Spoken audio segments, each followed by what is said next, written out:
জিন জাতির ইতিহাস, আমরা অধিকাংশ মানুষ এই জিন জাতির ইতিহাস জানি না।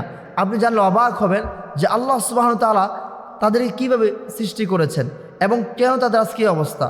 আল্লাহ সুবহানাহু ওয়া তাআলা এই পৃথিবী সৃষ্টি করার 2000 বছর আগে জিন জাতিকে আল্লাহ সৃষ্টি করেছেন।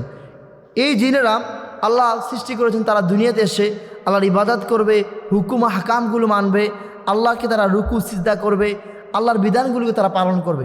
কিন্তু আল্লাহ দেখলেন না, এই জিনেরা দুনিয়াতে এসে মারামারি, হানহানি যা রয়েছে, যত অন্যায় অপরাধ সব কিছু তাদের মধ্যে আছে। আল্লাহ সুবহানাহু ওয়া তাআলা এই জিন জাতিকে অনেক সুযোগ দিলেন। অনেক সুযোগ দেওয়ার পরও এই জিনেরা কোনোভাবেই আল্লাহর কাছে ইস্তেগফার করে না, তাওবা করে না। এক্সাম্পল, আমরা মানুষরা মুসলমান, আমরা যতই আল্লাহ নাফরমানি করি না কেন, আমাদের মধ্যে আল্লাহর প্রতি একটা ভয় থাকে। আমরা দিন শেষে আল্লাহর কাছে নত হয়ে যাই, রব আমি নাফরমান, আমি ভুল করে ফেলেছি। কিন্তু জিনদের মধ্যে এই বৈশিষ্ট্যটা ছিল না, এই গুণটা ছিল না। আল্লাহ যখন দেখলেন না এই জিনেরা কোনোভাবে আমি আল্লাহর কাছে ইস্তেগফার করে না, ক্ষমা চায় না, তখন আল্লাহ সিদ্ধান্ত নিলেন আমি এদেরকে ধ্বংস করে দেব। আল্লাহ এদেরকে ধ্বংস করে দিলেন। আল্লাহ ফেরেশতাকে বললেন যাও এদেরকে মেরে ফেলাও। তখন ফেরেশতা দুনিয়াতে এসে এদেরকে আক্রমণ করা শুরু করলো, মেরে ফেলতে লাগলো। এমন অবস্থায় কিছু জিনেরা পালিয়ে গেল, বিভিন্ন জায়গায় পালিয়ে গেল, লুকিয়ে গেল, বিভিন্ন পাহাড়ে, টিলায়, সাগরে, বিভিন্ন দ্বীপে চলে গেল। এই জিনেরা বিভিন্ন দ্বীপে গিয়ে আল্লাহ তাআলার কাছে তারা ইস্তেগফার করতে লাগলো, রব আমাদেরকে বাঁচান, আমরা ভুল বুঝতে পেরেছি। আল্লাহ হচ্ছেন গফুর, আল্লাহ হচ্ছেন দয়াশীল, আল্লাহর মায়া, আল্লাহর দয়া অসীম। তিনি আবার ওই পালিয়ে যাওয়া জিনদেরকে ক্ষমা করে দিলেন। এই জিনদের মধ্যে কিছু জিন ছিল খবিস জিন, খারাপ জিন, এরাও ওদের মধ্যে অন্তর্ভুক্ত ছিল। এরা আবার যখন আল্লাহদেরকে ক্ষমা করে দিলেন, এরা আবার সুন্দর করে বসবাস করতে লাগলো। এরপর আল্লাহ সুবহানাহু ওয়া তাআলা ইনসান সৃষ্টি করলেন। আল্লাহ জানিয়ে দিলেন ওমা খলাকতুল জিন্না ওয়াল ইনসা ইল্লা লিয়াবুদুন, আমি আল্লাহ মানুষ আর জিন জাতিকে সৃষ্টি করেছি কেবলমাত্র আমি আল্লাহর হুকুম আহকামগুলো মানবে, আমি আল্লাহর ইবাদত করবে। আল্লাহ সুবহানাহু ওয়া তাআলা যখন এই জিনদেরকে মাফ করে দিলেন, জিনেরা বসবাস করতে লাগলো। এদের মধ্যে যে সকল জিনেরা খবিস জিন রয়েছে, এদের বংশবিস্তার দিন দিন বৃদ্ধি পাচ্ছে।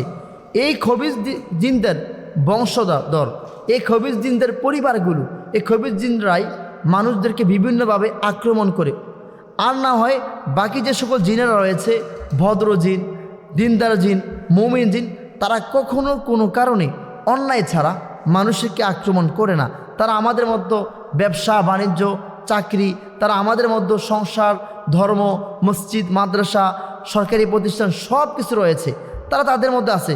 শুধুমাত্র কিছু খবিস জিনেরাই আমাদের মানুষদেরকে অসা দেয়, আমাদের মানুষদেরকে ধোঁকা দেয়। এখন আপনি বলবেন আল্লাহ তাদেরকে কেন সৃষ্টি করলেন যদি তারা আমাদের ক্ষতি করে? দেখেন আল্লাহ কেন সাপ সৃষ্টি করলেন? অনেকে বলতো কেন আল্লাহ সাপ বানালেন? বিজ্ঞান গবেষণা করে বলে যে পৃথিবীতে যদি আল্লাহ সাপ সৃষ্টি না করতেন তাহলে পৃথিবী থাকতো না। কেন? এই সাপের বিষধর সাপ যখন শ্বাস ফেলে, এই বিষধর সাপের শ্বাস ফেলার কারণেই আমাদের যে বিষাক্ত অক্সিজেন রয়েছে তা ধ্বংস হয়ে যায়। সুবহানাল্লাহ।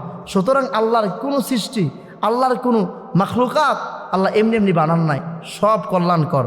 এবং আল্লাহ আমাদেরকে কোরআন দিয়েছেন, জালিকাল কিতাবুল লা রাইবা ফি।